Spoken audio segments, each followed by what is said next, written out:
পরিবর্তনবাদী কোনো কিছুই চিরস্থায়ী নয়। যদি অসাধারণ কিছু করতে না পারেন, তবে ছোট ছোট কাজগুলি অসাধারণ ভাবে করুন। লাজুক ধরনের মানুষ বেশিরভাগ সময়ই মনের কথা বলতে পারে না। মনের কথা হড়বড় করে শুধুমাত্র পাগলরাই বলতে পারে। পাগলরা সেই কারণেই মনে হয় সুখী। একজন মানুষকে সত্যিকার ভাবে জানার উপায় হচ্ছে তার স্বপ্নটা জানা। সব সময় আপনি কিছু মানুষকে বোকা বানাতে পারবেন এবং কিছু কিছু সময় সবাইকে একসাথেও বোকা বানাতে পারবেন, কিন্তু আপনি সব সময় একই সাথে সব মানুষকে বোকা বানাতে পারবেন না। অতীত কেবলই আজকের স্মৃতি, ভবিষ্যৎ শুধুই আজকের স্বপ্ন। হার মেনো না, আজকে দিনটি হয়তো কঠিন, আগামীকাল হয়তো আরো খারাপ যাবে, কিন্তু এর পরের দিন নতুন সূর্য উঠবেই। যিনি নিজের সম্বন্ধে লেখেন এবং তার সমকালের ব্যাপারে লেখেন, তিনিই একমাত্র ব্যক্তি যিনি সব লোকের জন্য লেখেন এবং সব মানুষের জন্য লেখেন। যুবকদের জন্য 40 বছর বয়স্ক হওয়াটাও বার্ধক্য, কিন্তু বৃদ্ধদের জন্য 50 বছর বয়সটাই পূর্ণ যৌবন। অবিচার করার চেয়ে অবিচার সহ্য করা বেশি অসম্মানজনক। অযথা কৈফিয়ত দিয়ে সময় নষ্ট করো না, লোকে তাই শুনি যা তারা শুনতে চায়। কথা বলায় যদি বোকামি প্রকাশ পায়, তবে চুপ করে থাকাই শ্রেয়। আমি জন্মের প্রয়োজনে ছোট হয়েছিলাম, এখন মৃত্যুর প্রয়োজনে বড় হচ্ছি। ভালোবাসা যেখানে গভীর, নত হওয়া সেখানে গৌরবের।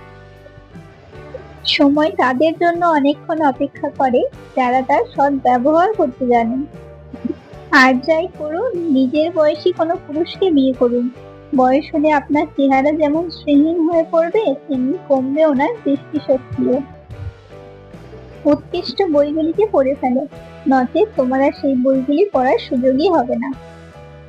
প্রতিটি ঐশ্বর্যের পেছনে রয়েছে একটি অপরাধ। অন্যায় করে লজ্জিত না হওয়াটা আরেক অন্যায়।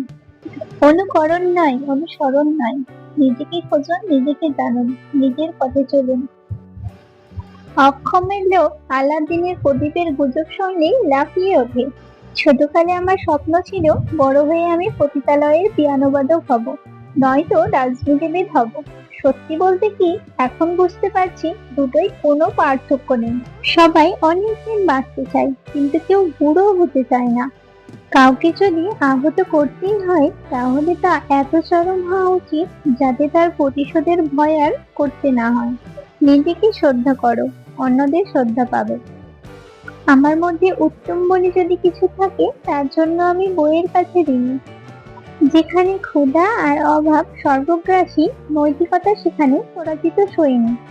যে সমাজ জীবনের মৌলিক চাহিদাগুলো পূরণ করতে পারে না, মানুষ সেই সমাজের আইনকে বুড়ো আঙুল দেখাবেই। আধুনিক বিজ্ঞান মানুষকে দিয়েছে বেগ, কিন্তু কেড়ে নিয়েছে আবেগ। তাতে আছে গতির আনন্দ, নেই জ্যোতির আয়েশ। না বলতে পারাটা খুব বড় গুণ।